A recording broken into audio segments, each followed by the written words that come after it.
अभिनेत्री अमृता खानविलकरने काही दिवसांपूर्वी नवं घर घेतल्याची आनंदाची बातमी चाहत्यांना दिली. नुकतंच या घरात वास्तुशांती पूजा सुद्धा पार पडली. यावेळचे काही गोड क्षण अमृताने सोशल मीडियावर शेअर केले होते. तर आता घराच्या शिफ्टिंग वेळी अमृताच्या आईची तारांबळ उडाली आहे.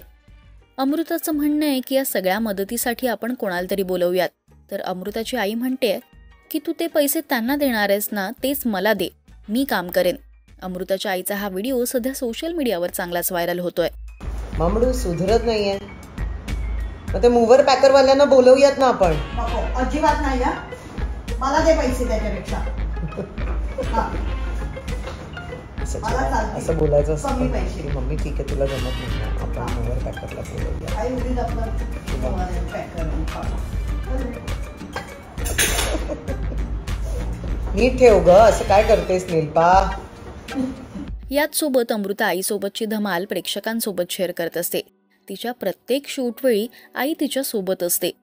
दिवाळीच्या शुभ मुहूर्तावर अमृताने नवं घर घेतल्याची आनंदाची बातमी चाहत्यांना दिली.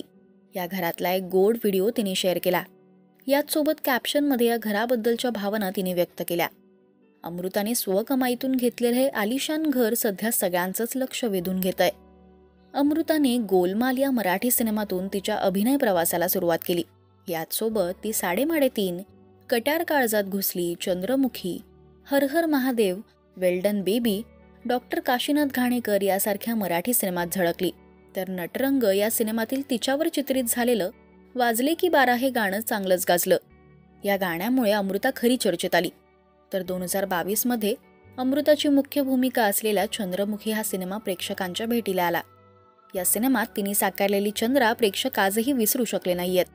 नुकतंच अमृता धर्मरक्षक महावीर छत्रपती संभाजी महाराज या सिनेमात महाराणी येसुबाईंच्या भूमिकेत झळकली. अमृताचा डान्स, अभिनय या सगळ्याच गोष्टींचं कौतुक चाहत्यांकडून होत असतं. तुम्ही अमृताचं नवं घर पाहण्यासाठी उत्सुक आहात का? आणि तिचा अभिनय तुम्हाला आवडतो का? हे मला कमेंट्समधून नक्की सांगा. मराठी सिनेविश्वातील बातम्या, अपडेट्स आणि गॉसिपसाठी तुम्ही सबस्क्राईब करा राजश्री मराठी.